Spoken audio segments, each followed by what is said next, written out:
Want to do website SEO, do website SEO. If you want to print advertising, hire a print advertising company. If you do marketing on web, you need to realize it may not be as powerful and effective as it should be. For example, if you own a coffee shop, you probably make a really good cup of coffee. Now, I can make a cup of coffee, my neighbor can make a cup of coffee, almost anyone can make a cup of coffee. But since you own a coffee shop, you do that on a daily basis. You know how to make a cup of coffee. So when we compare my cup of coffee to your cup of coffee, yours is going to roll mine out on the wall. Yeah, I got it done, but it's not very good.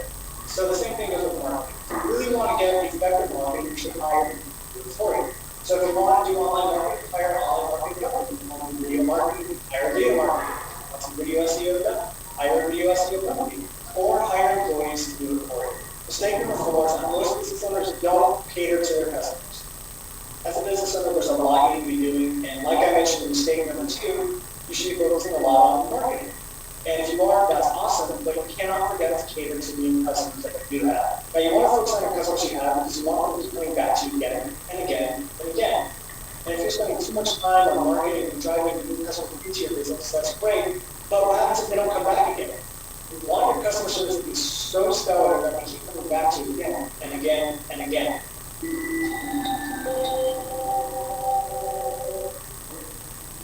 There's a few things you can do to ensure your customers are happy to keep coming back to you time and time again. If you notice there's a regular customer keeps coming in, offer them to give them a free cup of coffee if you're in a coffee shop. Or if you're in a running store, maybe give them a water bottle with your logo on it.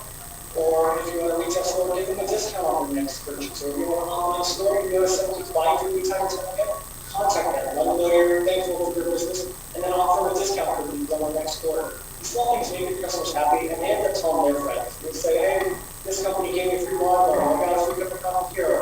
Or this company gave me a discount on my last order because I buy from them so often. They're a great company. And that's what you want. You want word of mouth. So it's the best type of marketing you can do. And you can't really pay for that.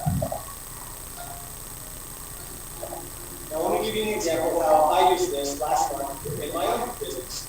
So I had a customer who ordered a video SEO package. He was so happy with what we did for him through our video marketing that he told all his friends and all his colleagues about us. And so he ordered 2 more packages with us, and I gave him a 20% discount on both of those packages. And now that I gave him a discount, I noticed he would remain loyal. He's going to continue to go out and tell all his friends and colleagues about SolarVideo.com and tell everyone about my video SEO service. And that's what you want as a business owner. You want your customers to go out and tell other people about it. If you're doing things right, your customers will go out and will tell everyone they know about your service.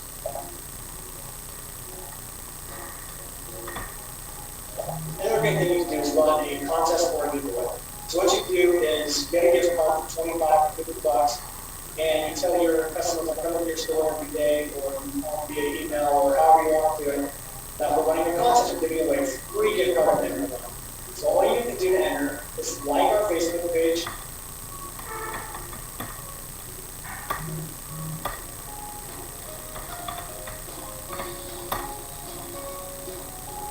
So what's going to happen is you're going to get a ton of likes to your Facebook profile, and you're going to get a ton of leads because now every single person that uploaded their picture to your timeline is now a new client. You can contact them, say, hey, I'm sorry you didn't win the contest, but here's a discount. Check us out, come in. Something to hold on to that right there. You have a contract that allows you to do what?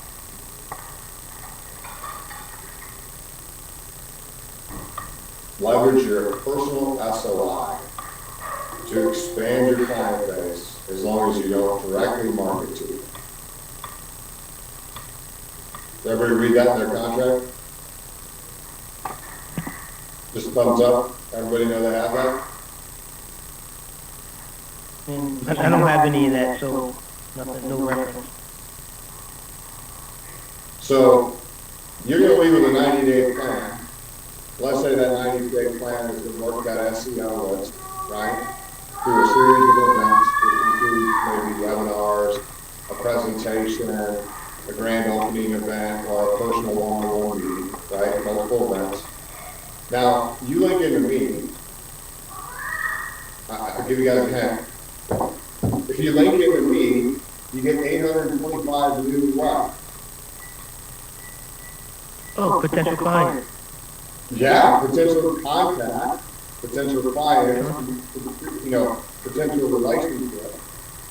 And if you can't send marketing material to them, but there's nothing that says you can't do a sales field message to say, hey, we went to training with Bob, and he's absolutely terrible. If you ever need IT services in your marketing, not sure my list of employees is things every time, but hey, you know, I always tell people, it's like, you know, I got 825 across the nation, if there's someone in your market, why would you not love it? Now you link in with Chris, and Chris got another 500, let's say. Now you got 500. So when you look at a addressable market, he's absolutely right. You get into this more marketing, but this is the unique thing about CMIT that outdoor stuff too. When you get into that targeted sales activity, conversations, working interviews, there's things you can do, right, by leveraging those networks. So don't forget that, please, okay? And they get a free coffee or whatever, you get these people into the doors. And it won't really cost you whether it's 25 or $50. The fifth mistake that most business owners make is that they don't listen or test new ideas. And this is really important for any business because business is always evolving, industries are always evolving, methods are always evolving. So if you're not changing things up, you're going to get left behind. And if you haven't changed anything or tested anything in the last 6 months, it's about time you do.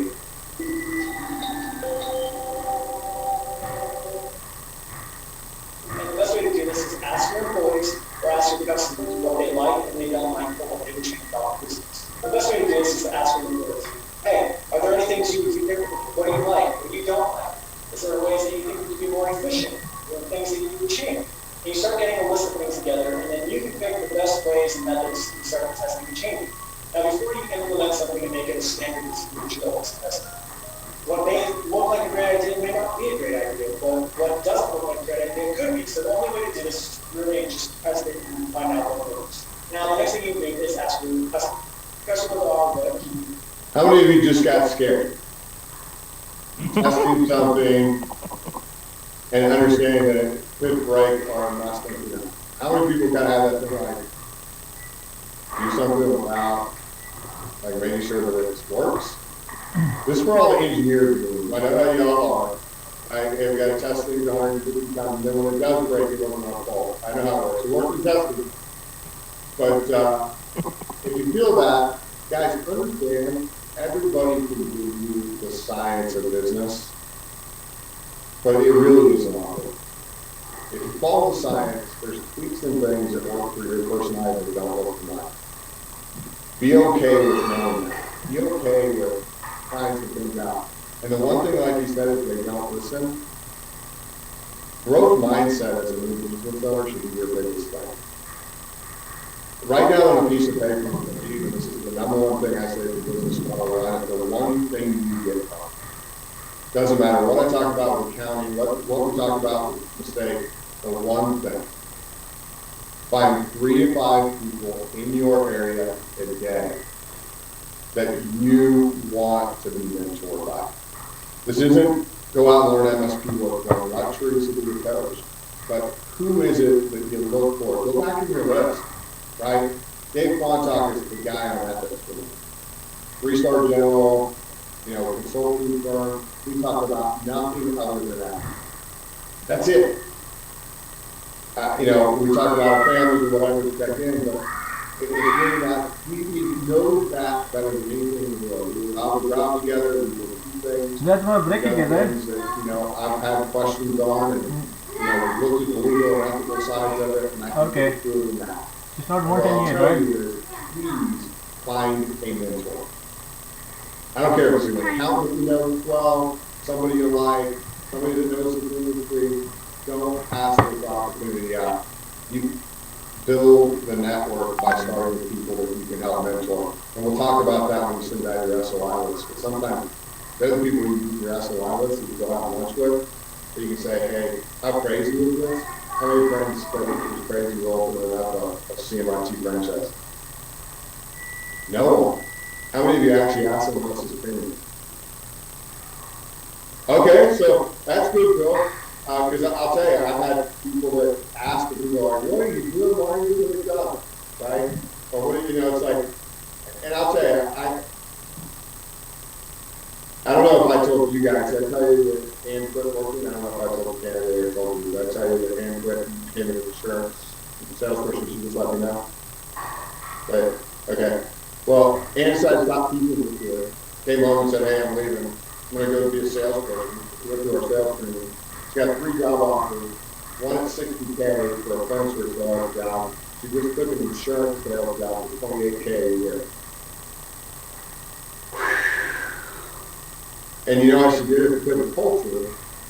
But my point in this whole thing is, he said, what should I do? I said, go find someone who's insurance and get to know them really well other than your boss, right? They can tell you where to go. And so, you know, I know all the ones that I can get into the living mindset. I'm going to go, hey, here's what I thought of my network, and here's what they told me. Do the same thing for yourself, okay? To get anything out of this class, that should be what we're focused on. So you want to make sure that they're happy. If there's things they don't like, you really want to change those. But what you should do is send out comment cards, ask people their opinions, tell them, hey, you can win a gift card when you fill out the survey, things like that. You can really get a lot of good feedback from customers.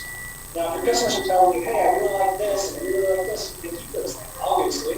But if they're saying, I don't really like this, or you take too long to do this, or I don't like your hours, or whatever, those are things to begin testing, those are things to begin changing. And sadly, a lot of business owners get stuck in their ways and they think, hey, business is great, I don't really need to change anything. But yeah, even if business is great, it could be even better. There's always things that improve on. If you're not improving on anything, then you're going to get left behind next. Let's go to marketing involved. If you have a marketing technique that's working for you, that's great. But there could be one that works even better. And you need to test things. You need to try things. You need to try different marketing techniques. And if you're not doing that, then you're not really having the best marketing possible. So if you're not testing things, you should. You're testing new methods, new marketing ideas, new procedures, and really saying, well, if we do this, you'll actually go into the business and running a lot smoother, a lot more efficient, you're making a lot more money. So with that, just wanted to show you that.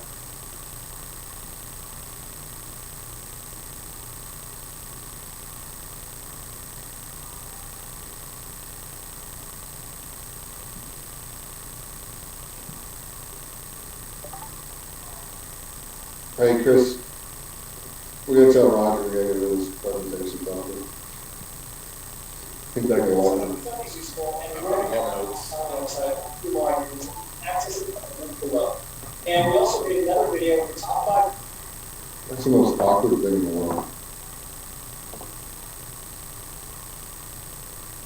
Ways for you to get on the first page of Google to read. Okay, I'm going to be irritated now.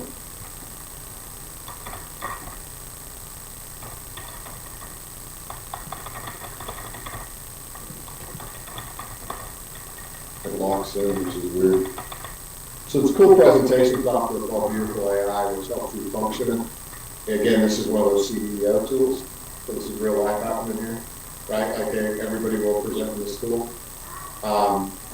Interesting thing with it, there's limitations. So when we talked about some of those things and what goes on, a lot of people don't look at these 4 things, right? Number 1 is fungibility. Tell you the number 1 issue I have with owners is that we get the numbers to fund your business, and very few of you actually believe you're going to spend that. Again, it's that I'm going to do it quicker, I'm going to do it faster, there's no way it's going to be that number. You know, and I'll tell you, if there's anything you do, and this is with us, but in any franchise system I've been with, most people underfund their business, right? So if you bought anything with your 401k money, if you're all 401k over, if you bought anything other than what you got for your business from small business, like you went out and bought a fancy truck or a car, or did that fancy stuff, figure out a way to return it, because you actually really need that money, right? Learn to be frugal, you know, kind of stuff these early days, and it will do you wonders, right? You're going to have to spend for marketing. Everybody's familiar with how much you have to spend for marketing.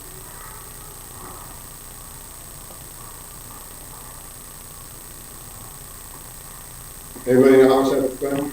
Was that, I was asking if that was a question? Yeah, so actually, contractually, right? You might not have it in his stand, but it's typically $2,000. We actually would raise it to $3,000 in the new FTDs, which I don't think anybody here has signed it. We really truly believe that is important, is that you spend that money in your direct marketing for what you need to. Home office is still going to do what they do. We're going to do our job well.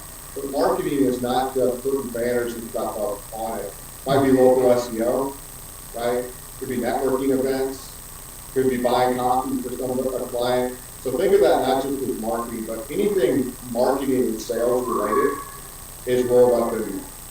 So again, you look at it two ways. From a marketing expense, your slush fund, you use it appropriately, right? I mean, a portion of that would be used for coffee and lunches and, meet and greets or things that you're doing, networking events that you belong, your B&I, Chamber of Commerce, all those. So it's not like we say you have to do just SEO for that amount. That includes everything. But I'll tell you, that's what gets people in trouble, right, is that they don't do that, or they think they don't need to hire anybody. There is an ideal time of hiring. And if you notice, we're not spending a ton of time looking at a direct tech hire immediately. We'll focus a lot of that towards the end of the 90-day period, focused on, where we go. But there are early things around finding the resource, and if you don't have the resource, then you have to hire, right? But we do ask for your budget for a little bit sooner in your budget. So hopefully those numbers will equal out. Teresa tied a number. She always does this audio in the class just in case. Get ready for the long. She's coming up. We're going to stop it now. But now we're there. Number 2 is execute marketing and sales. Okay? I'm going to keep harping on this. I'm going to say it, and I hope that everybody understands it. It's a series of outsourcing activities. It's a series of checking the metrics. If I'm paying somebody to do marketing for me, what are they influencing my revenue, right? And that's my measurement as an owner, right? Is, hey, what are you actually influencing? Because if you're not influencing enough, right, then it's there. That does not mean they're bringing me unicorns. Okay, I like unicorns because I have 2 daughters. You get ready to maybe have a granddaughter stuff. So unicorns are cool when you talk to anybody about them. But every once in a while, a unicorn drops out of the sky and says, "Hey, I need IT right now. Get over here with the technician. Let's implement the plan." That is not reality. What the unicorn usually looks like, in my opinion, Bill's been talking to me for 6 months about irritating with me because I can never commit to anything. I wake up this morning and my IT guy didn't quit on me, and I pick up the phone and I'm like, "Bill, can you get over here with the IT guy?" Right? It's not, "Hey, I need an IT guy." It's, "Oh, hey, Bill's that guy I've been talking to you can fill up." And that's what we're trying to do. So staying front and center people is the most important thing. Number 3 is be willing to delegate. Teresa knows this. I'm big on this. Part of what I'm trying to model with Chris is, I brought in Chris to get rid of my training responsibility so I could focus more on the strategic stuff that I'm doing. I love training things. I shouldn't be in this classroom. But I'll be honest with you, he's not ready for it yet. God darn it, I'm going the wrong way. But I love training, I love coaching. But it's taken away from a lot of other things that I do. So I'm saying I do it too, not judging you, but you got to be willing to delegate, you got to be willing to go through. And there's really smart people, smarter than you. I know for some of you, I know it's hard to believe, but they're smarter than you that you can hire for way less than what you thought. They really are. There's people that will meet that specialty requirement so you don't have to worry about it or you can outsource it. And the last one is follow the process. If I could tell you anything, to me, leaving launch training in the past, and this is from franchisees, and I'm going to use the best acronym in my opinion, or the best analogy, was someone said, "Hey, have you ever been south of the border?" And I said, "Yeah." And I'm like, "Oh, where's this going?" Then they go, "Hey, you know how when you walk across the bridge and you get on the other side and all of a sudden you're attacked by everybody selling you from, chiclets to, signs to prescription drugs to whatever?" like, oh yeah, like telling you where to go, trying to give you a cabinet, like, that's kind of how it feels like as a small business owner when you launch. You got marketing companies calling you every day, trying to tell you they can do it better than us, showing you every number that tells you that it doesn't work, asking you for thousands of dollars and convincing you that you're supposed to do this. You got franchisees telling you, oh, don't do it in sales, we'll do it in AutoCAD, right? Because that's the way they've been doing it for 20 years. And they said, hey, Rob, I need velvet ropes so that when I walk down the aisle, I don't have to be harassed by everybody. So the velvet ropes are follow the process. If you go off the process, Chris has to report it to me. So there we go. You got your velvet ropes. You can't read the process. You can blame it on me. You don't have to feel guilty to tell them no. But I would highly recommend if you're going to do anything off process, get approval on it so that people know where you're going. Because I've had more people misspend on marketing than those that have spent on marketing. People go out over the board or go with the wrong vendor or do things. I can't tell you everything's going to be perfect, but I can at least tell you the mistakes that other people have had. I'm actually going to be putting up, Chris doesn't know this yet, but I'm going to be putting up a review on all of our actual vendors other than our alliance partners. Usually thinking about the alliance partners, where you guys can self-rate our vendors. So that way it helps you when you're looking at people to be able to say, here's what franchisees think as a whole around different vendors. And if you're below a certain number, you're off the list. And, customer service has got to be key for us, especially on those accountants and, recruiters and PPOs and things like that. Speaking of stuff that Chris doesn't know, we've got a question. Bill, if I hope you don't mind, I'd like to get some clarification on the question that you sent to me. Are we okay to do that? Yeah. Do you want to go ahead and pose that to him?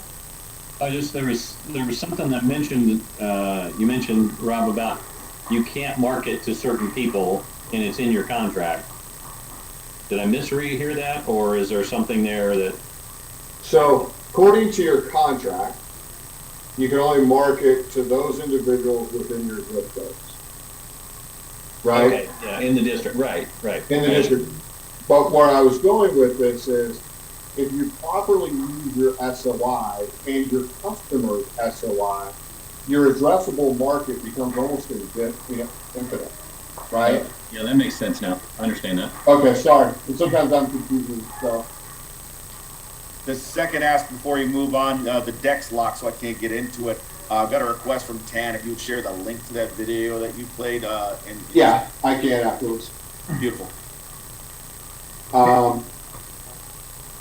So factors of profitability. Jerome, you're the accountant, right? Or we're an accountant? I'm not an accountant, I mean, that was my degree. Okay.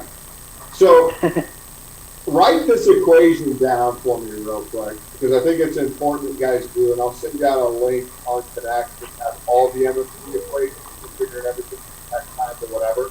I'm just not going to bore you with that slide, but it's a whole definition piece. This is the gold rule. If there's anything you know about business, revenue always comes first, right? Without revenue, you can't have a minus sign, which is cost, which equals profitability. It's as simple as that.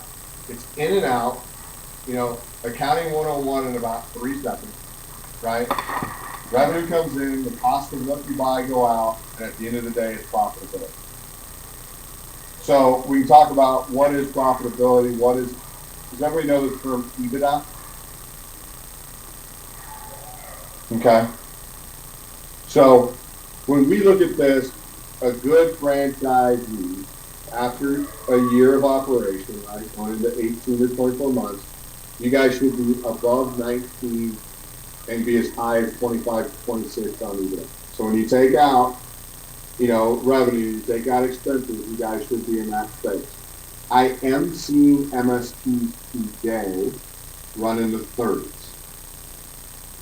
So you can run them efficient, you can do all that stuff. But what I'm saying is, be okay with being at 18 or 19 if you had some crazy number out there so that you can afford to hire the right people or contract the right people. Because remember, if you're getting 18 down the bottom and you do $1 million, or you do 18 and you're getting 200, right? It's very different. But that scale And what I'm trying to get at is that's what you're trying to focus on. The D&A, right? Those regular expenses are going to cost you. So please factor those into it as we go through this. Hey, Rob, Yep. so what was that percentage? What did that represent again? That is the EBITDA number that we see across franchisees. Okay. Right? So earnings before taxes and you can think. Now the problem with EBITDA, and if we get enough time in the next couple of days, I'll join you guys back in the afternoon and I'll bring some P&Ls from franchisees because I think it's helpful. Right? I'm going to show you how they figure out EBITDA, right? If your salary's in that, you're a cost. So people will be like, I didn't make any money. You know, I'm in my euros, whatever. So you got to back owner salary back into it. And I should have said that to be clear to kind of get to where you need to be. But a lot of times what I'll find is owners will be like, I don't make anything. I'm like, yeah, for the tax guy. But you got a salary of $100 and whatever $1,000 in your business kind of thing, plus all your expenses happen. So just be careful that when you talk to people, you ask them that question is, hey, is it EBITDA with owner salary or is that your percentage without owner salary? And it's always funny to hear different conversations. But it is one way to make sure you plan the right way. So revenue. Your revenue stream according to CMIT, this is in the billing manual. Does everybody have access to it? Have you seen the billing manual? Coming from accounting. Chris, we need to get that out to them today. Has everybody seen it? That will include your chart of accounts. How many of you have tried to attempt to load your chart of accounts? Please don't. Thank you. I appreciate that. We will work through that as the weeks go on, okay? And kind of taking that chart of account and building that out into a budget. One of the worst things I find in this system is how many owners, and I've actually am enforcing it now, don't do a budget. I just don't be one of them. Remember, so we'll help you get that budget together. We'll help you get that put into QuickBooks, or Teresa will walk it through with you, with whoever you decide to hire to do that. But we promise you will have that ready to go when you do this. We will have that piece in there for you to help you do it, help you figure out who it is. How many of you are using QuickBooks online? How many of you have bought QuickBooks? Planning to online. Okay. If you're deciding to buy QuickBooks, or haven't, if you bought it though, I'm still a big fan of QuickBooks, QuickBooks, right? For things. I haven't checked this recently. It used to be on my list, Chris, to go back to QuickBooks and ask again. I come from a general contractor farmer. So everything was done on the job cost, right? I want to know every job, how much profit and loss, what was going on, and also based on customer.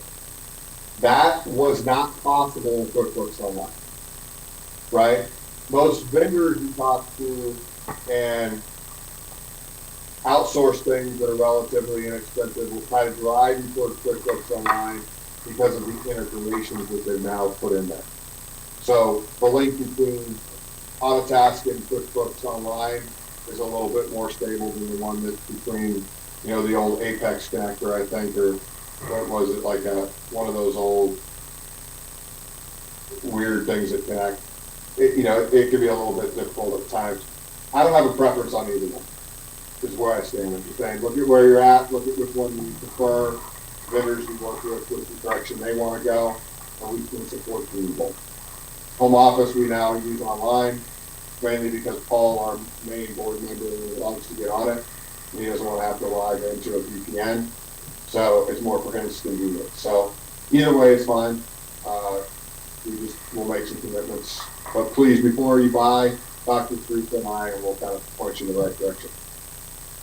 So we'll get you the billing manual for revenue stream. These chart of accounts cannot be changed. And I bet you yours are changed. So, you got to deal with what you got to deal with. But if you want me to index, you want me to be able to give you numbers, give you trend reports, and those things, if you cloud these for me, it makes it harder for me to truly see what's in what, right? So when we talk about managed services and MRR, monthly recurring revenue, that is the fee we charge you as a client. Professional services is about project work. Remember, it's computer and software, right, that is non-royalty bearing. That does not mean software that is that you're using to use the managed services. No, stop. We're not going there, right? That's for our managed services. Hardware and software means, I know your profit margins aren't big enough. Office 365, if the customer's paying you for the product, the software, that's non-royalty bearing. If they're paying you to service that is managed services. But I have a lot of franchisees, Sam, that are out there that are still paying royalty on Office 365 for the purchase of it for their client. Then I've told them not to do it, and they still got it under the service. So you might want to talk to David and see if he's doing that or not, and then we can have a quick conversation. Other is vendor rebates, right? Project work. So if you make a profit from somebody else from another franchise that you're doing work for, and they're paying me royalty on it, I don't want you paying royalty on what you get from them, and then I'm double dipping. So does everybody kind of understand the revenue piece of this? Those are the four. That's what we look at. If you want to make every vendor under the other column as a vendor rebate, I don't care what you do with the cover count. Just don't get in the game of changing the counts up on it. Because then it's just hard to kind of exactly look at stuff or audit you. That's the other problem, right? That we have to do periodically from a compliance standpoint. So, Rob, this is Stan. A quick question. Go ahead, Tan, I'm sorry.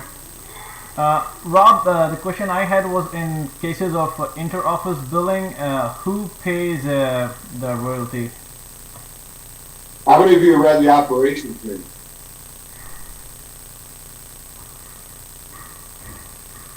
I did not get it. So, Ted, I'll give you a homework assignment on that one, right? The one you don't want, which is go look at the operations manual. It clearly states, or the billing manual states, because I don't remember. I'll be honest with you. I'm trying to get you to do the homework for me. I can lie and be like, I think it's this one. That's not my case, but I believe it is the contracting franchisee pays it. Teresa, do you remember which one it is? Typically, the person that's recording the customer revenue is the one that pays royalty. There it is. So whatever there customer it is. There is a line in the chart of accounts that has alliance kind of or inter-franchise kind of type income, so that's where you could put that, or you could put it in the other. So for you guys, these four. Oh, thanks, Teresa. Perfect. What was that? So how do you look at your business? You ready? Get pens and paper out. We're going to have fun here. You got a contract with me for 10 years. Dream big. I'm sitting on my rear and I don't have a board, and Chris knows when I got a board, I'm in trouble. So I had to put it all on slides versus board, which has been difficult. Virtual, so I apologize, guys. But 10 years from now, where do you want to be in 10 years from now? So I'm going to give you like 5 minutes to think about this. Here's what I want. What are you doing day to day? How much money are you making day to day? Or you're retired and you made a nice little exit from your business, and how much was it? Or whatever else you want to share with us about the cool story.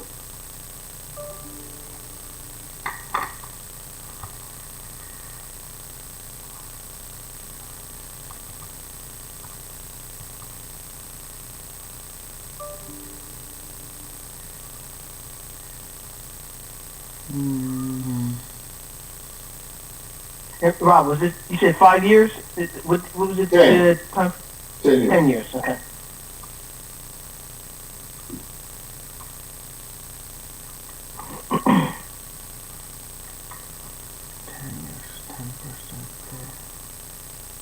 Teresa, Teresa, I know yours is in like what, Maui? Sitting on the beach, drinking Mai Tais? Full time? She's not gonna answer.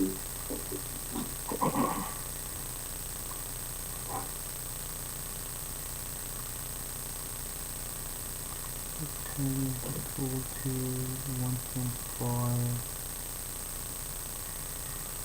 million, 1.5 million.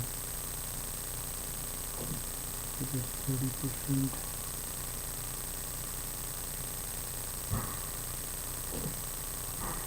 One point five, 2%.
How's everybody coming along? Do we need a quick break or anything? I know we've kind of gone pretty strong and hard through this thing. Anybody need one? Like 5 minutes? We'll come back? Okay, so we'll do 1:35. We'll kind of get started. Thank you, sir. Thank you. You said 135? 1:35 my time. 2:35 your time. Okay. Well, it is 235. That's what I meant. I'm showing 1:30. Well, that's why I'm thinking I'm ahead of schedule. I'm like, this is great. I can do 1:34 on my phone. Okay. So the Zoom is off at 1:31. So no problem. Yeah. So our break was over already. That's what I meant. I wonder why I was confused. Oh, that's why when you came in and I told you that Central Time is an hour, not an hour and 5 minutes. Yeah. You were going based on the Zoom thing. Yeah, exactly. That's what. I was like, I'm not going to be late. I'm going to be on time. Rob said be on time. So. I was wondering the same thing. I was like, you giving you a minute break. I was like, all right.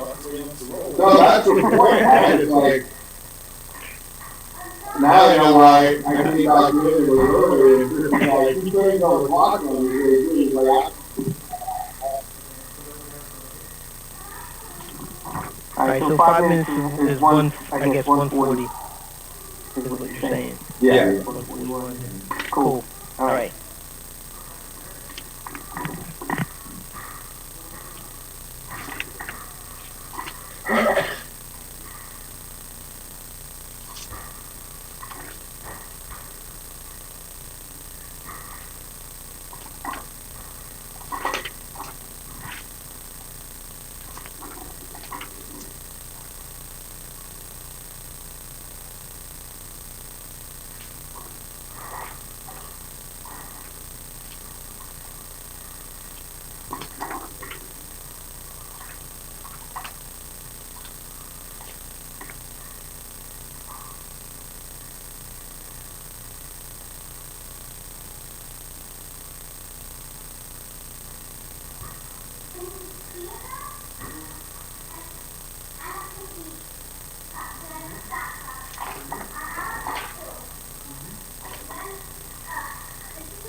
Yeah, so I went to look for the operations manual, and I didn't find that I had anywhere, but I thought I'd seen it before, so I tried to download it off Connect, and it errored out, won't let me download it. Is that, says it's a protected file or something.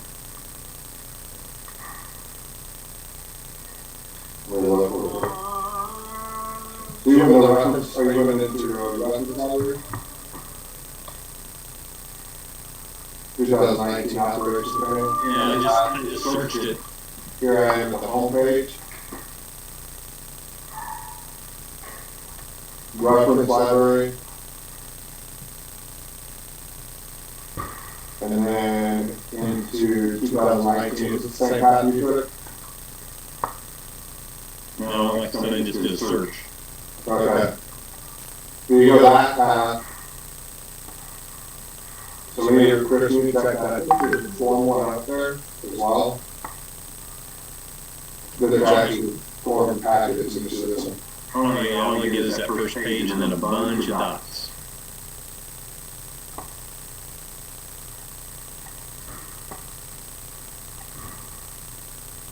Okay. Interesting. Yeah, I downloaded it, so I may be getting a different view, but have we tried downloading it to our system, see if we pull it up that way? I tried and it wouldn't go. I got the same failure Rob got. Okay.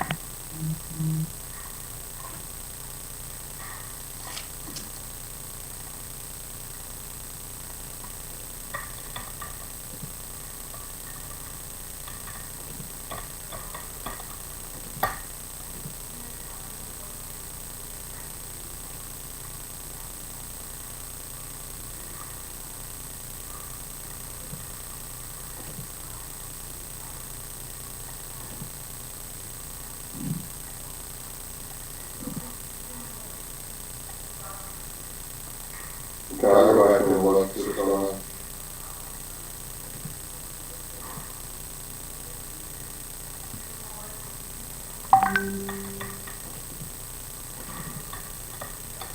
Yeah, something about it. Let me talk to Sandy about it, Chris. Figure out what's going on. That's amazing. I think when you try to download, it says failed, forbidden. I will send you that in the chat now.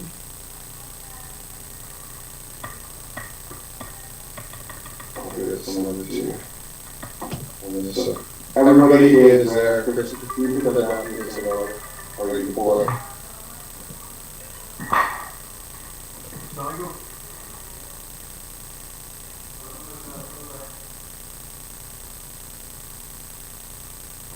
So, who would like to hear their vision?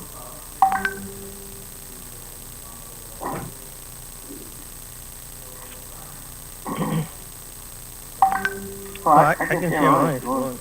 Sure. Here. Okay. So, in 10 years, I would like to be able to decide what consulting jobs I want to do and do a lot of volunteer work, because that's my passion. How much money do I need to make? If I do things right within that 10 years, with savings, 401k, and other things, and supplementing Social Security, because I'll definitely be on it, about 40 to 60,000 allows me to do some things that I like to do. Maybe not heavy traveling like I used to with cruises, but enough, because at that point I want to be retired, so that I can decide what I want to do and not have to do anything. Hey, that's a great one. And are you, so yours doesn't mean staying in the job you're in right now, right? Say it again? So you buy into David's business, right? Are you buying into David's business? Are you partial? Yes. Yeah, so no exit plan into the business, no. After 10 years, you're out, right? Like, heck, no. Well, you asked me that today. Obviously, next year it could change. I mean, I'm getting into this MIT world of things, and so it could change. But right now, that's what I'm looking at. But, over the course of time, things change. I mean, look where we are now. Nobody's planned on Corona, but here we are. Completely within the That's house. my projected. Yeah, that's my projected one. Anybody else have anything? Yeah, this is Jerome. Oh, sorry, Bill. So, lifestyle, I want to be able to travel to different parts of the world every year, especially with my daughter. Would like to own a nice home by a lake and pay it off before I retire. And then continue to save more money, right? I mean, I'm looking at CMIT as a vehicle for building wealth, and I want to be able to continue that going into my retirement years as well. In terms of income, I'm used to the salary type of thing.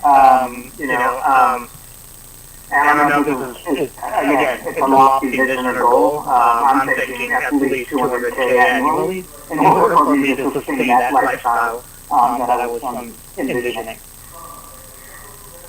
Okay? So the cool thing about a vision is, has nothing to do with what everybody else thinks. Right? It's like, hey, this is what I want to be, this is what I want to do. Bill, do you want to say yours, or are you good? I can share mine. Because mine is a little bit different in my hope, like the vision, like I said, and it may change. But I would be doing about $2 million in revenue. Here I'm on the Steve Gray model. I think the Cincinnati area and the Kansas City area are very similar, so I'm spent a lot of time talking to him.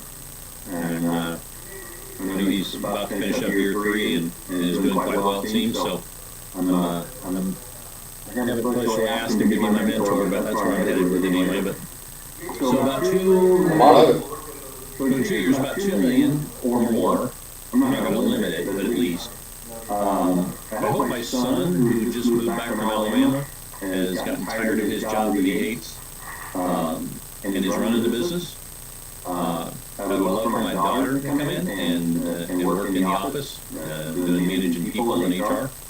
I'm going to be in the Kansas City area. I don't have any plans of leaving. All our families are still here, so I don't think we're going anywhere, but I'd like to have a second home somewhere warm for those Kansas City winters to get away to.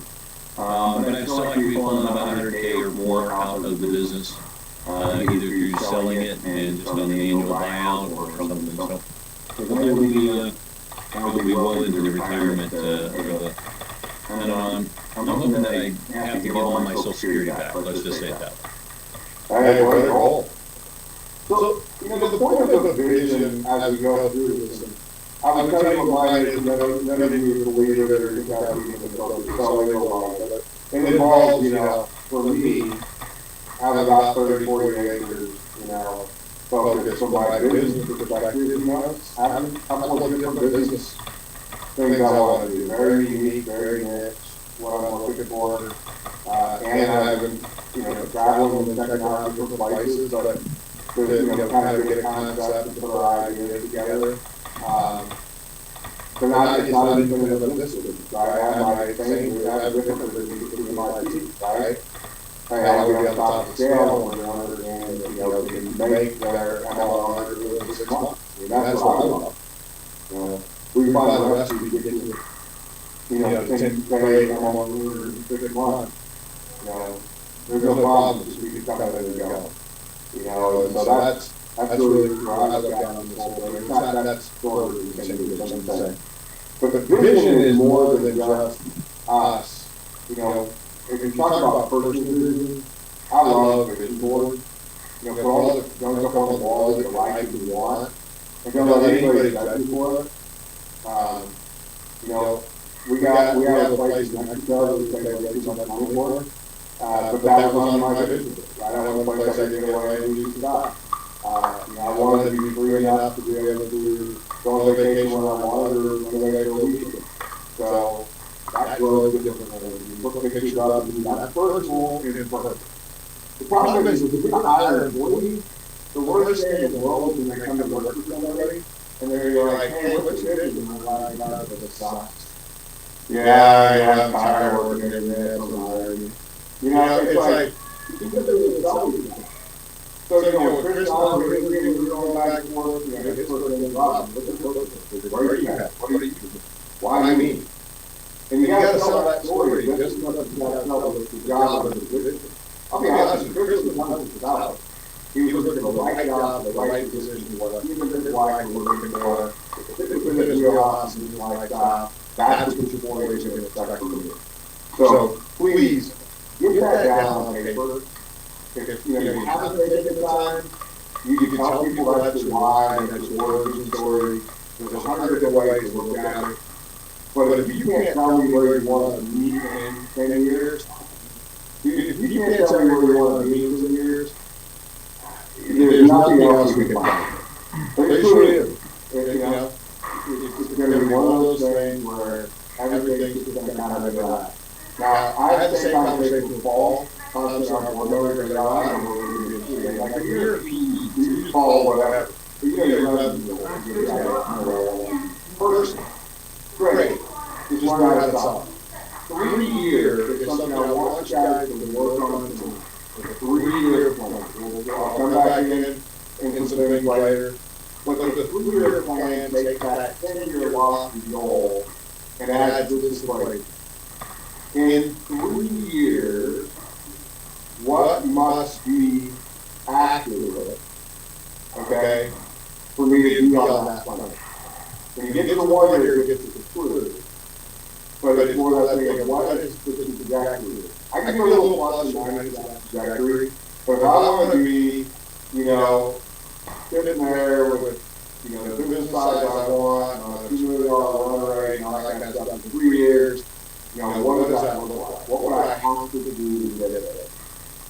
So the things I've seen go up on this 3 years, when people start to look at budgets and things, hey, and I had to make it, we sold a big house, right? That we had 1,500 square feet on a 1,400 square foot home on top of the hill, right? Wrote our stuff down so that we could afford to spend the extra $2,000 plus $1,000 and taxes this wonderful property taxes, as we all know. Taking all that money back, that's my vacation, right? So if you're going to recoup some of the way, you got to figure out how to do it. Money is not anything. And having that thought of like, hey, here's the target. Target might be is they're going to downsize the house.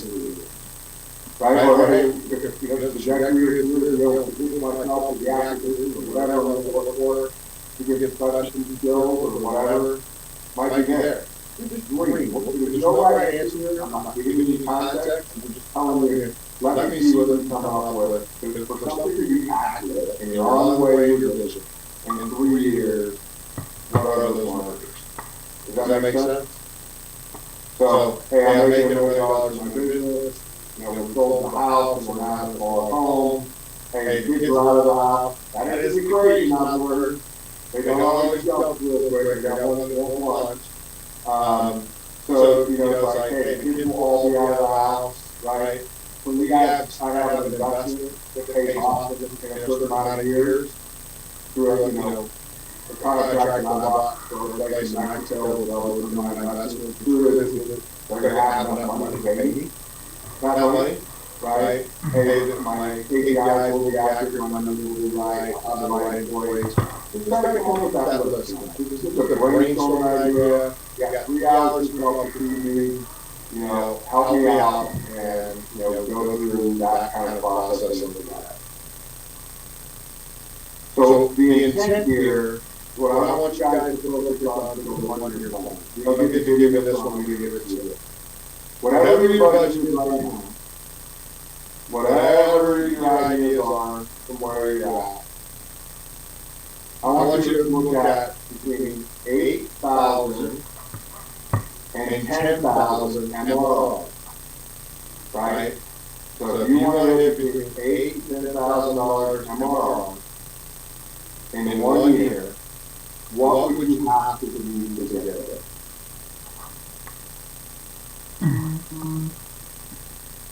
Is that 8 to 10,000 per year or per month? 8 to 10,000 per month. Sorry. That's probably what the reason is technically. I heard it going off, so it's probably Rob messed up. What was her? Perfect. So 8 to 10,000 MRR starting in the 12 month year operation. What is that projected? You guys got a piece of paper? Yeah.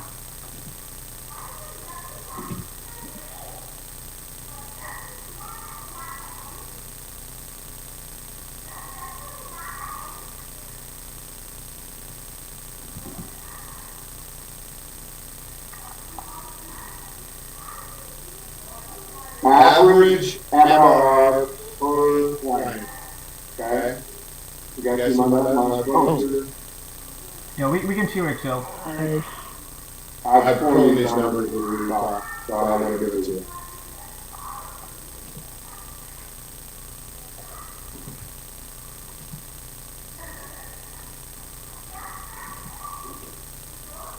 Low right now is running about 1,500.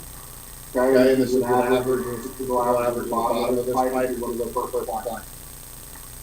So if we look at this as a client level.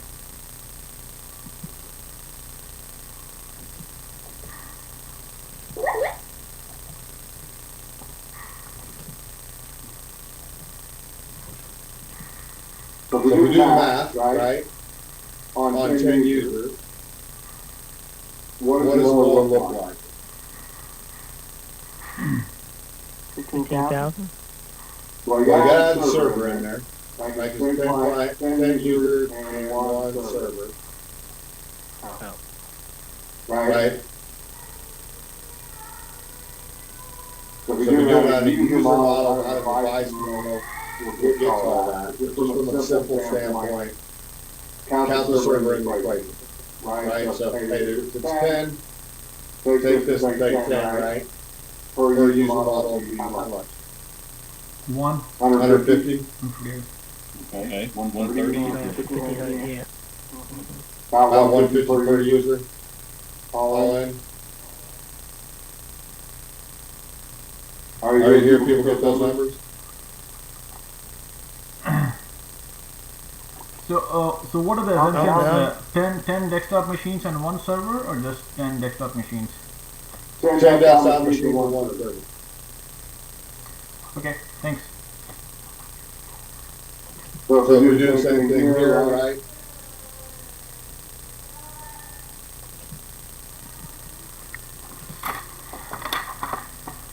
Look at the difference.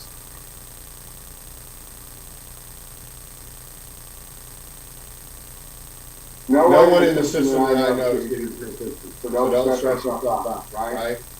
So when you start to look at this users and everything else, all that kind of stuff, does it start to get confusing? Average number, what's going on, all that kind of stuff, right? So the easiest way to look at this from a client basis. Right? So I gotta get 10 clients, and the average between those two is half, right? You get for all you mathematicians out there that want to be crazy, you're conservative going low number. How many clients do you need to get if the client is $1,500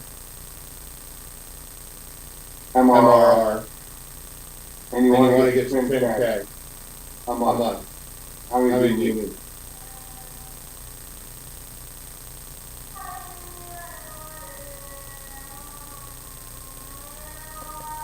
Well, you mean how many clients, right? Yeah, to what? 6 years, yeah. You need about 8, 7 or 8 Yeah, clients. 7 or 8, right? So you go get 10, go whatever you want here. I'm just going to show you how you go about looking at this from MRR standpoint. So if I know that I'm going to get 10, let's just say, to get there, those are typical clients. Right? Those are recurring revenue clients. Based on the numbers, that's 6% of the revenue. Where does the other 20 come from? Well, your situation, right? Yeah. So your actual monthly revenue number is going to be increased by 40% of your business. So you're really ought to evaluate what? Revenue-wise. Not MRR, but revenue-wise. Add another $4,000 to that. That's why you said that is not adequate. For me, it is. In the equation, that's another $4,000. So you're roughly on $18,000 a month revenue.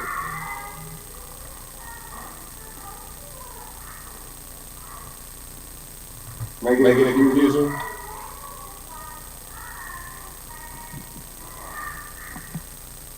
I'm gonna give you a calculator. I just see that as such a variable when I talk to various current franchise owners on what they were charging per seat. One guy had a non-profit rate, and he had a friends and family rate, and he had just a commercial rate. And then one guy's selling servers at $200, and the other guy's selling them at $1.75. So I understand what you're trying to do on a client, but that that number has to come down to an individual seat at some point. You're not going to walk in and sell everybody at $2,000, whether they depending on where Texas, and New Jersey, or wherever in Kansas City are very different. So. Absolutely. So the second part of this equation is, this is a great way to look at it if you want to look at it on a client basis. Okay? You want to look at it on a seat basis. In reality, what we're doing today, the average bus is about 125 right now on average per seat. So 150 is actually a little bit high, right? From this equation, let's say if you use the number of 10 customers at 150, that's actually close to 11 or 12 actual end users. That 125 gets to that 1,500. So where's the cost of managing the server? And it doesn't apply? At this point, I don't want to get you confused. Okay, we just stick with it. it. You're going to hear two things. In user and again, for time. Both are used adamantly to assist. Both people stand where they're at. So I'm trying to show you guys, you're thinking about some of these things from a business perspective. If we say 125 seats, okay, or 100 seats, make it even easier. How many seats do you need, or users do you need to get to that 10K? A month. 10. 100? 10 or 100? 10. You said 100 end users. Oh, end users. I thought you were telling client. I'm sorry. You're right. 100 end users. Yes. Okay, so if you're looking at 100 end users for 10 clients, this is Bill's point. You can get there either way. Okay? You can target this, or you can target this. Do I want one customer at 100 seats? Or do I want 10 customers at 10 seats? And those are the numbers that work out are going to be different quotes that they take.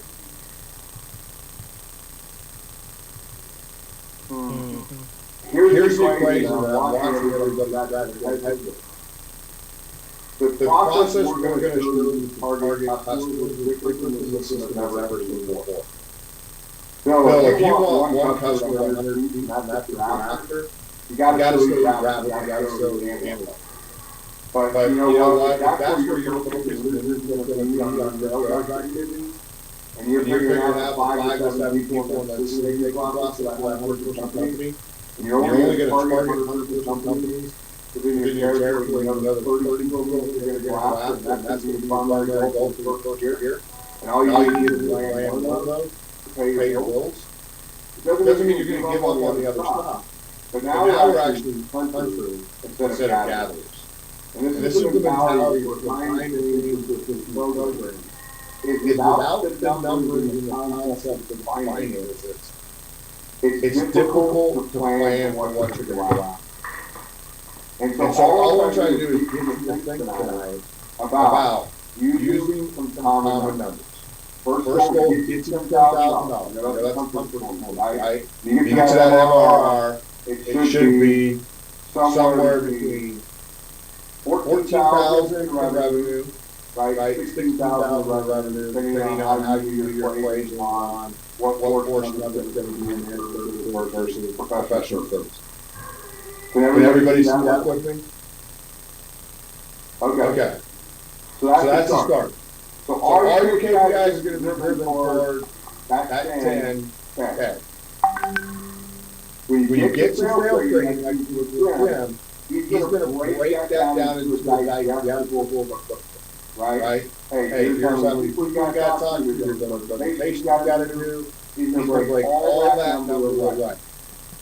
But if you got to take from now until you get to the end of this week to figure out all the expenses you got, right? There's going to talk about outsourcing things, paying for accounts, maybe budget more. Now you got to think about, hey, I'm not going to do myself, I'm going to get done. Hey, I want to put my help desk out in the free room or whatever. And you start thinking about those expenses, you can put on the bottom line of that day towards the budget. We're going to come back together next week and package this thing out into a budget that's just going to have the pieces and everything you need. I got to give you a revenue number. So for all purposes, for now, make everyone equal, make everything you need to do until you get to 10K, right? You talk to Jim about getting there sooner. I know Jim's going to say, but if we project that for the first year and we get there in 6, we'll change the budget. That's not permanent, because we got to run slower, doesn't have to be more. But what we had to find is something that was reasonable to do in 4 or 5 hours. Okay, and that includes marketing and sales. So if I tell you, roughly 4 or 5 hours a day, you're going to have to engage in some type of sales activity to reach that number. Can you guys feel confident in doing that today? Yes, sir. Okay. Now Teresa's going to talk more about mindset training. She's going to bring in a lot of these things that we're talking about and kind of start talking about what you're going to need to get there. But today I want you to walk out with that concept and looking at your budget and saying, hey, my higher low of that, how far am I off? If in the next 12 months, I was hitting revenue of 14,16K right a month. That's on that 12th month. Don't start beating 9, guys. Don't start me out. Start at that 12 month. What do I got to do to make that happen? Does that cover it? Way over. Rob's very, very aggressive.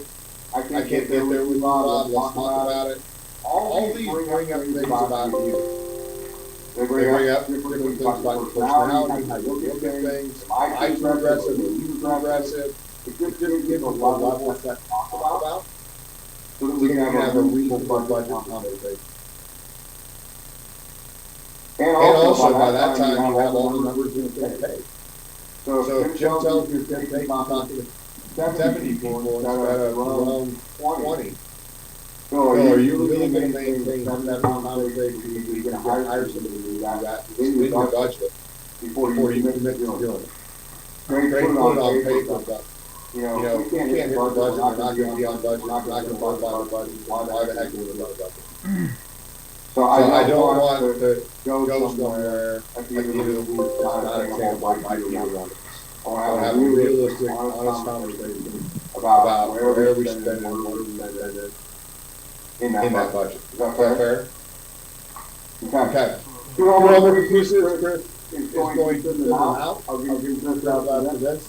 One is a colors personality test. So Rob, quick question before we move on. Yep. So do you have a rough number about how many cents on a dollar we need to spend on marketing? I don't have cents on a dollar.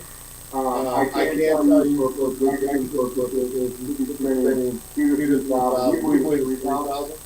So it's roughly 30%. Find that same number or getting to that point over that time. There's I'm going to marketing tell you that. There's no way to put it on where we're at. And we've been in a business that, honestly, MSPs are the worst at marketing. In my opinion, a lot of times, why people market things much better. I have people that spend less than 1% of their revenue, and I have other people who are more than 10% of their revenue. But I'll let marketing answer it. I've always been through the case of, I measure on impact, especially a real startup date. What's the most efficient way? What are the things I'm trying to get them accomplished that don't meet what I'm already doing? So we'll talk more about that on Friday. We'll get to that. 2,000 to 3,000 a month. Thank you, sir. Hey, Robert. Yeah. Yeah, just another quick question. You used a couple acronyms that I didn't know, so I was going to look through the document to see if I found them. But and maybe I didn't hear it right. You were saying SOI and a KOI, or did I not hear it right? SOI is sphere of influence. So that's anybody that you're your person network. Sphere of influence. Oh, okay. And then the other one is KPI, performance indicators. So those would be the KPI. Okay, I didn't. One thing we'll hold you accountable to those numbers on a weekly basis. Hey, it's going to take you 40 outreach to get to this, and you're only doing 20 of them. I bet you can have conversations with your down understand, hey, and as a coach, why aren't we getting to 40? Well, that's your side, I don't like you know. Okay, well, let's work on that. So there are some things that we'll have to kind of get to that, and then the other piece, getting the appointments we need to, ultimately, we get to business assessments and proposals. All of those. Got you. Okay. Yeah, I know we go through them really fast, and then, I'm not that I get a mental block, but I'm trying to figure out, based on the content, what's the definition, and like, if I don't get it, I have to ask, so. But yeah, I did find it in that document further down. Yeah, don't forget it. I think they are looking up that's what they can correct you guys after a game with they're like, Rob, get out of space. I really enjoyed my time so much more than listening to legal issues, FTC regulations, legal documents. I have to go back tomorrow. Okay, so first one you guys will get is this one. This is a practical EEG test. Pretty darn easy. The instructions are at the top.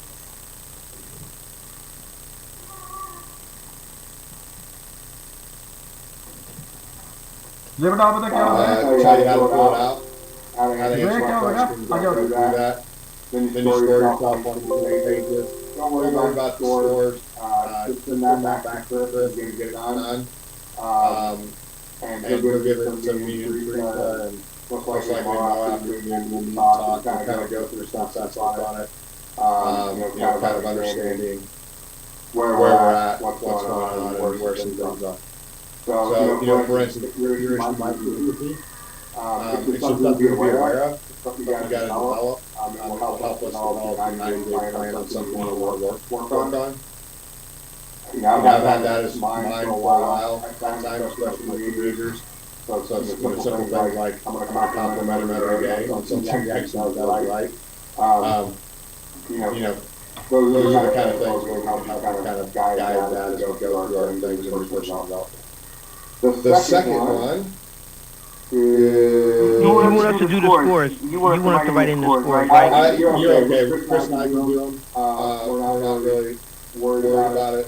The other one is... Both of these are free. There is no legal ramifications of them. The reason I use is you want something you can use your own staff or your own kids or your own people. It's a lot of fun, and you have the disc, the one we pay for. We'll talk more about that later. But these are things that you can use in our own business without having to pay large amounts of money. They're pretty easy to assess what you want. This one's done with a lot of teachers. Part of the reason why I like it And this one is, you sit below described right here, your personality.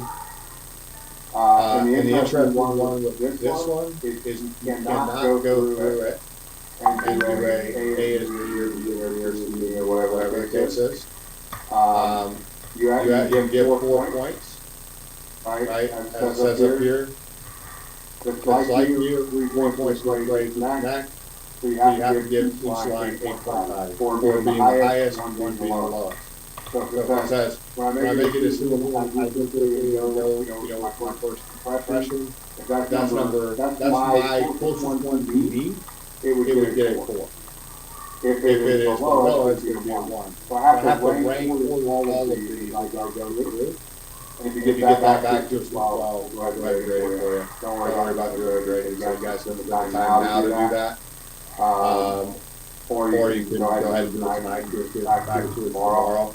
Teresa is training, so I'll end up scoring them and meet with you guys tomorrow afternoon at lunch to talk about it. Any questions?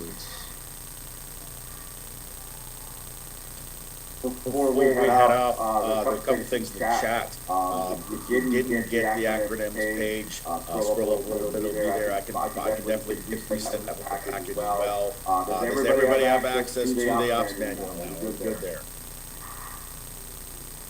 Thumbs up, check. Yep. Copy or break or One thing I noticed is once you download the file, the .pdf would be missing. So probably need to add .pdf to the file.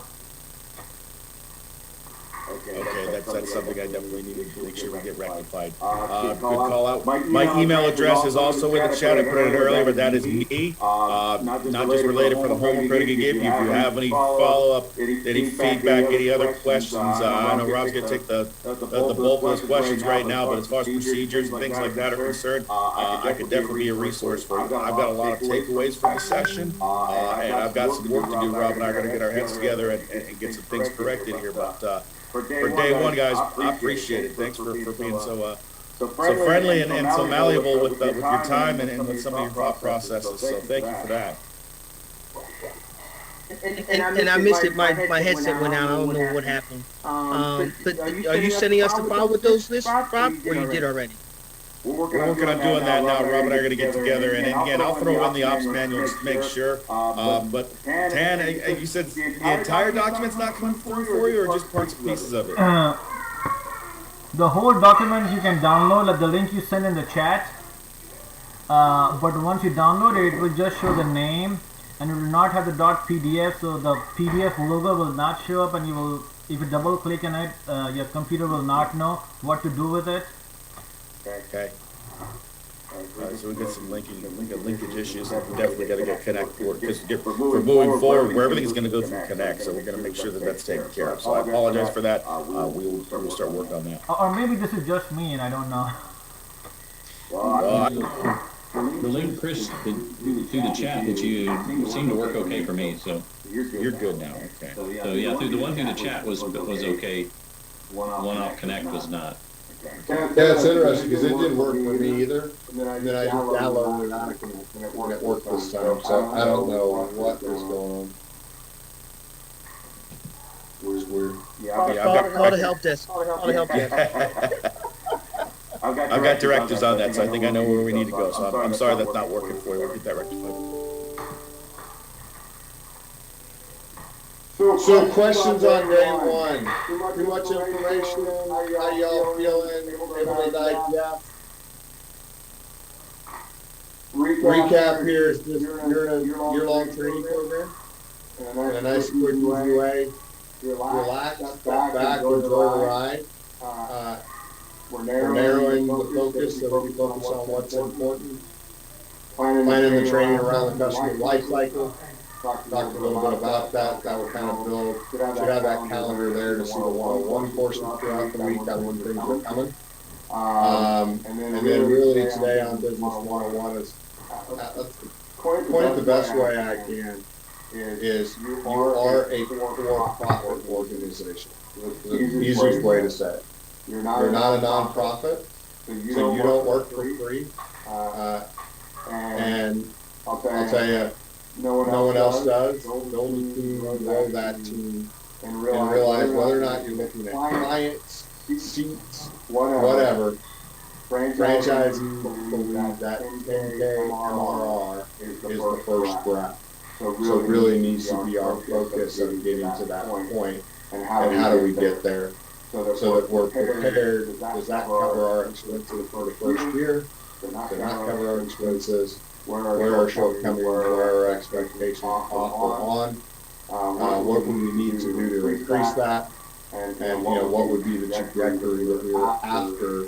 What does that look like in 3 years from now? That was the other one, right? Where we are and what we're headed to and what we know that we're on that right path.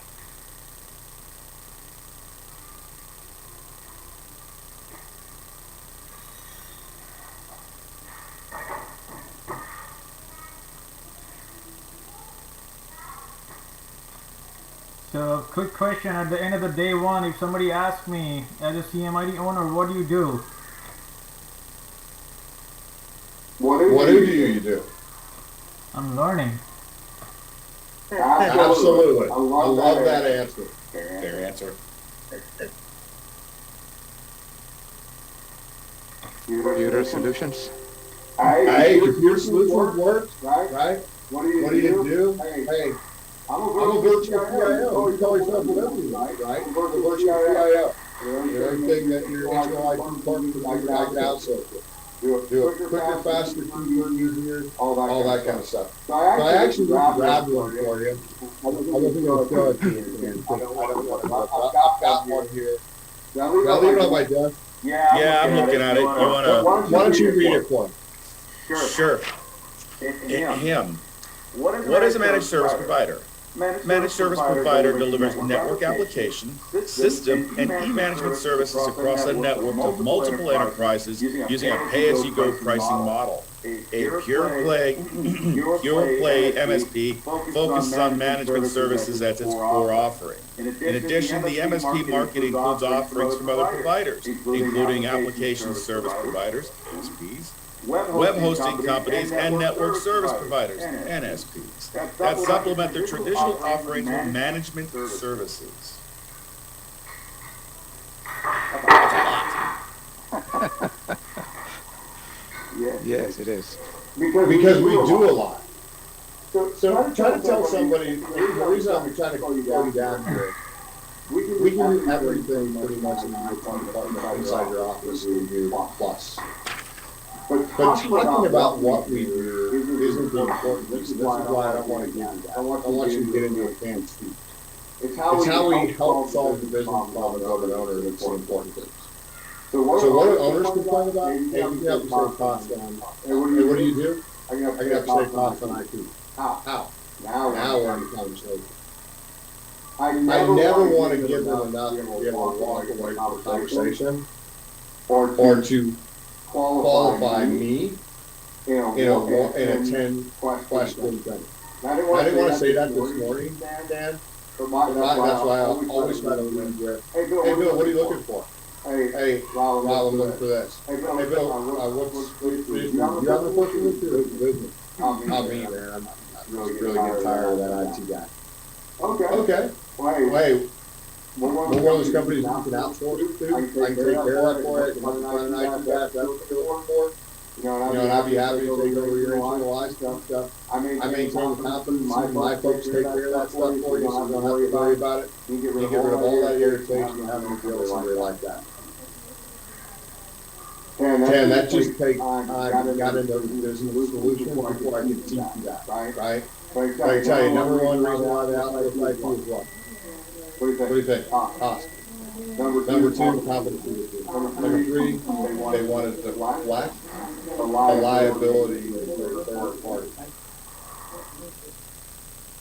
Security, right? Hey, we want to strengthen up the people that are there. Well, someone else is responsible, not us.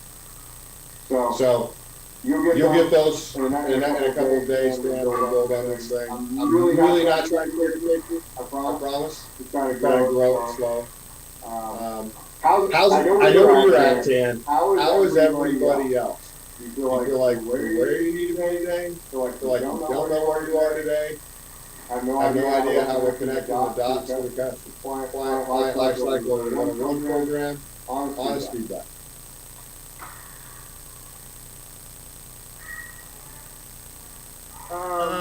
If you want us to raise our hand first. No, it doesn't matter. Okay. We'll pass that point. Oh, okay. Yeah. For me, it's good because there's little things, little nuggets that I found out that I didn't know. That is probably what David's thinking, but he hasn't said it. Just by way of you defining what happens in the role of a franchise owner and also his partners, whoever he's bringing in. And I know I'm doing some of the operational stuff, but I know I'll be speaking with the clients in doing sales. I mean, because that's something he talked about.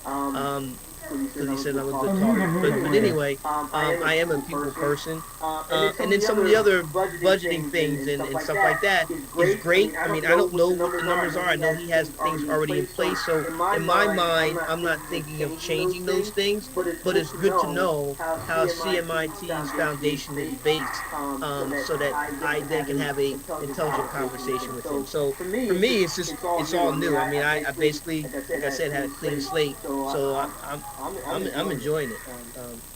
Yeah, and there's some stuff I can help you with offline. I'm not teaching, Bill, while you're getting kind of the equation and numbers, kind of making simple from the beginning, kind of those first 90 days, that first 6 months of budgeting.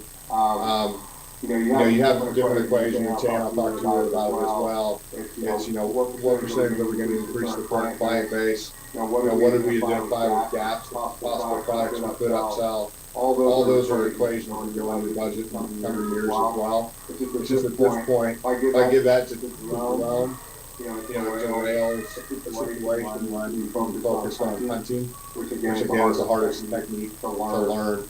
I think for most small business owners with marketing and sales focus. So I appreciate your feedback on that. So. Anybody else? Jerome, Bill?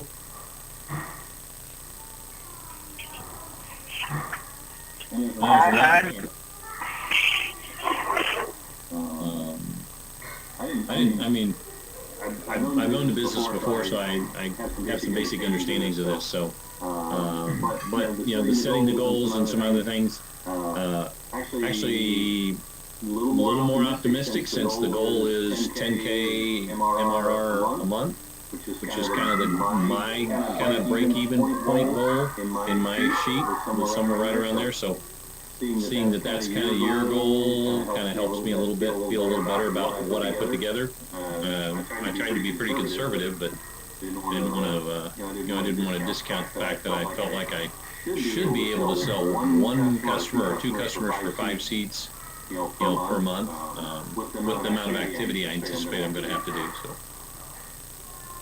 Yeah, and how that trickles in on your budget is different too, Phil. Where getting to that 10K MRR at month 12, right, is going to factor in there differently across where the other business comes from. So you got to kind of play with the numbers. I would like the numbers, but I do like that that's where you're headed. I think it's easier to align with folks that way.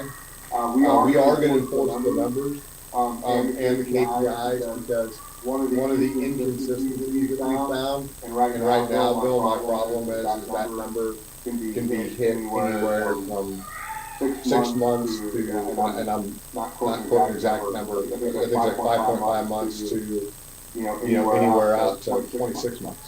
Because people aren't following the process and it's not perfect to measure. Without that perfection to say, or at least the numbers to say, hey, Bill's hitting the number in his count is off by 20 appointments a week, what's going on? Now we know where to modify, twist, and tweak some stuff and help it out. So, we really are on that front edge of that. I just want to be honest with you on that. Go ahead, John. Anything for you? No, pretty much. Again, it's just being able to learn more about the business, and the feedback that everyone else is providing is valuable as well. When it comes to the budgeting piece, I mean, I'm good with budgets, personal stuff, but once we start getting a little bit more into the managed services piece, the MRR, and then how to get there, those are things I'm still trying to grasp and try to understand. Especially this, coming from not having that familiarity with it, from a business perspective, and coming more from someone that does the work. It's a lot to grasp as well. But I think for these 2 weeks, I should be able to catch on real quick. No, I appreciate you saying that. Sharing that vulnerability, I think, is a really important step. I know Bill mentioned earlier today about the need for the revenue side and getting out and doing some of those things, and how we look at things as a technician sometimes a little different. So, the big focus here is understand other people have done it. It doesn't make it something you can't do, so don't let yourself get discouraged with that. Like I said, all the process, do the process. It really does come back to those activities in the beginning. We will talk, in weeks to come about onboarding and expectations, and that new template's really got me excited on the ability to manage the SLAs and set those contracts correctly. We've got some time with that contractor. And that consultant who's done it for a while, to get him some one-on-one time with you guys as well, kind of built into this, which I think is a real positive. We've tried to add a lot of people outside of CMIT to give additional feedback to reinforce what we tell you guys, just from a credibility standpoint, so you'll see other faces and people. That's intended, so you don't always have to hear it from me or Chris or Teresa. There's other people out there that are successfully done it. But yeah, we're there and we're ready to help you. I like the system. We ran through this for a while with a bunch of other places, and there's companies out there that don't sell with MSPs like this. So, figuring out that process, going through there and fine tuning it is something that just gives it a lot easier to diagnose an issue sooner rather than later. And so, like I said, I'm hoping to retrain all the franchisees, or the majority of them, that want to, after this. So excited. Any other questions of me?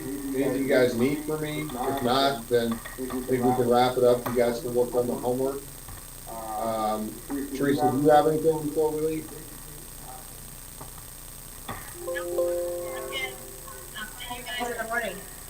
Okay. Well, thank you guys for today. Really enjoyed it. Had a good time. Like I said, tomorrow I'll probably come in a little bit as Chris needs me through the day, or to get something to you guys. I'll have to find a new office for Chris tomorrow. But we will be happy to kind of see you guys tomorrow bright and early at 9 with Teresa. So I think I'm in with Teresa tomorrow in the morning, so I'll see you guys there for a little bit. Appreciate it. Thank you. Thank you. Thank you. Bye, everyone. Bye. Bye-bye.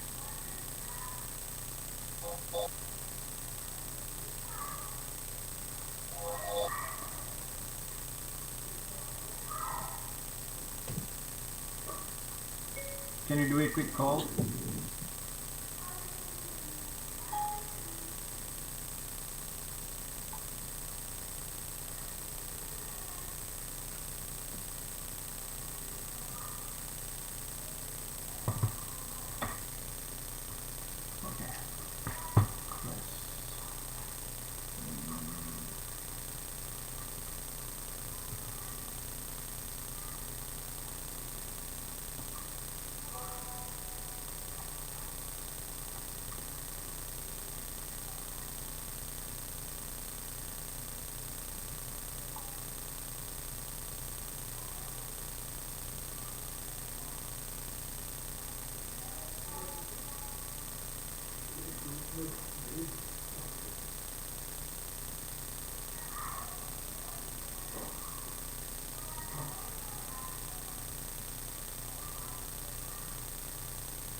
Mhm.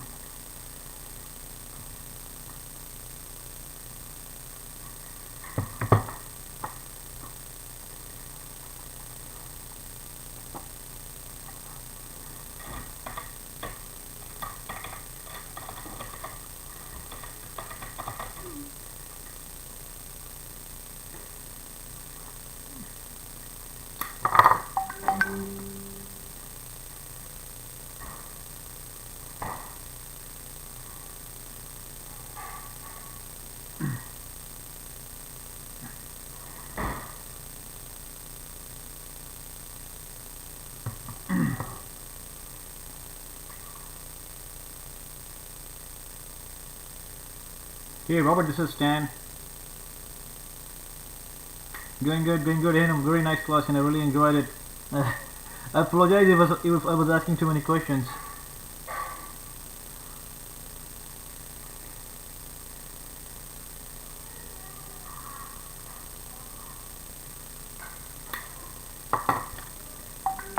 Right.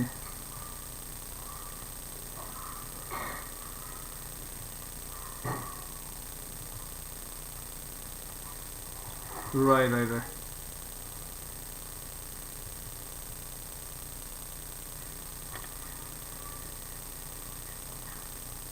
Mm-hmm. Yes. Right. No, and that's what I need to learn, and that's what I keep on telling myself. Hey, you need to be more in sales than technicalities of tactical details.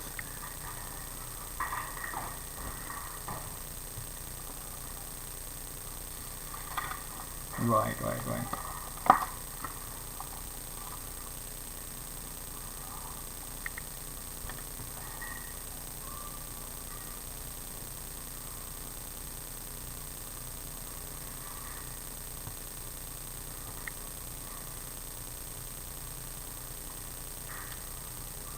So we are, have this big prospect. So James and Teresa had a meeting last Friday, and we agreed that James will, me being new, James will help me with the first phase of the project. I spoke with him again this morning during the break, and I was talking to James and say, hey, well, how do you plan to do this? Like, what's in there for you if you just do the first phase? Because I think for any MSP, the end goal is to turn into a managed service client. So,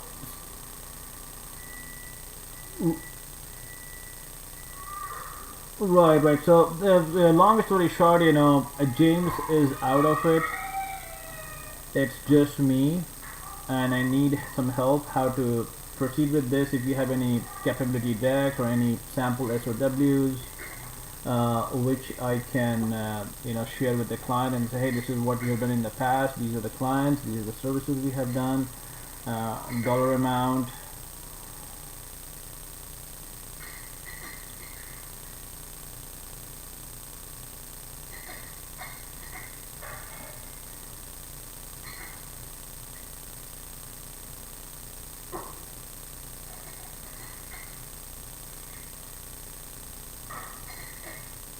Sure.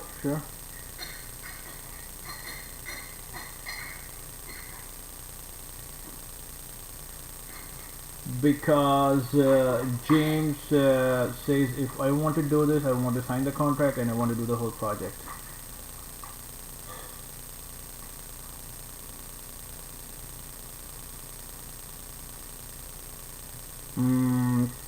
So I think that is against our agreement. We agreed that okay, if Tan is new, okay, he needs some help, so he's gonna help in the first phase, and then I will take over. It's not, but the solutions we're gonna provide that will be geared towards managed service. So even the initial, we have to go a little technical, little bit the BitLock encryption. that can be a managed service delivery.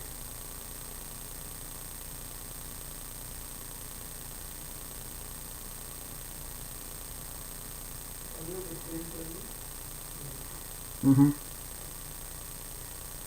Mm-hmm.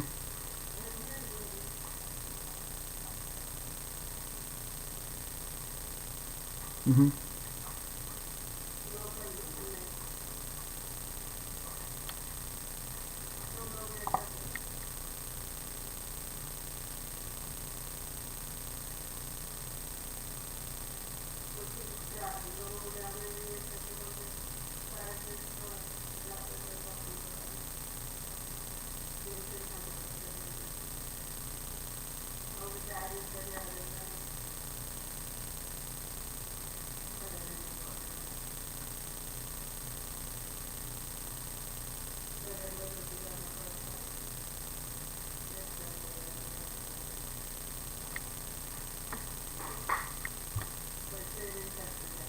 Yes, over the phone.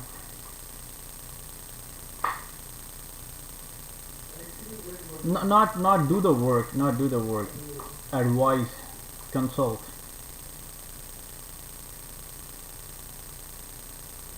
Because the text will do the work, or some third party entity will do the work.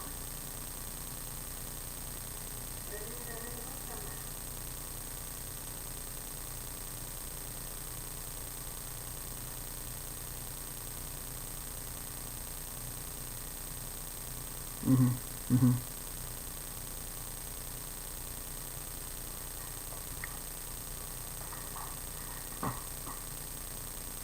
Mm-hmm. Mm-hmm.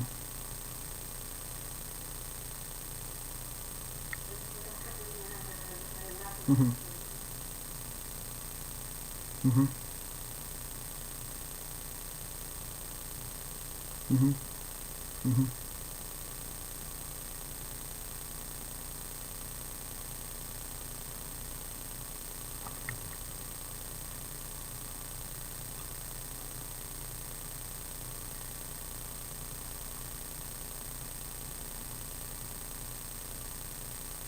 Yes.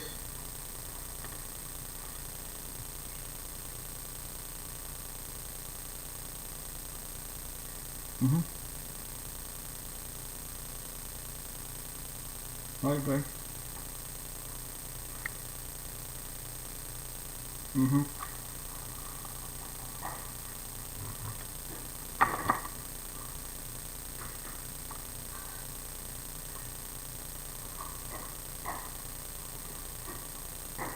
Yeah.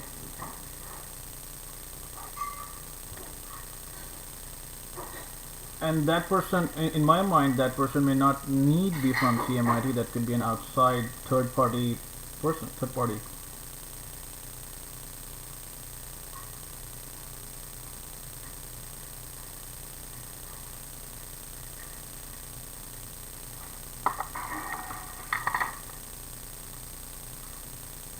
I missed last few seconds. Yeah. Sure. You're breaking off. Sorry.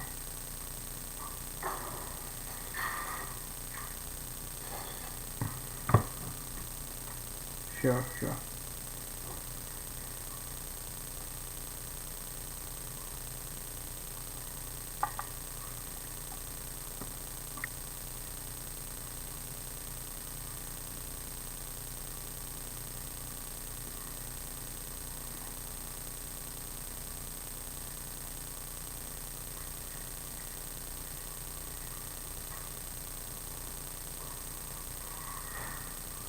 Mm-hmm.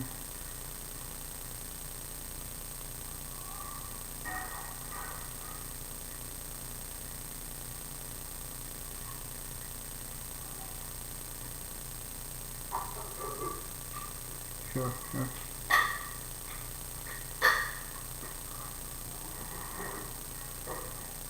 That is fair, and if you talk to them, you can probably communicate that I'm just looking for a consulting assignment.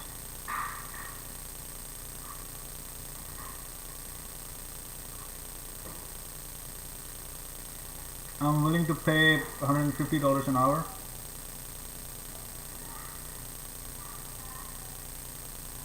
Sure. No, thank you, sir. Thanks. Okay, bye.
We don't share.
Composing and volume.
We have a method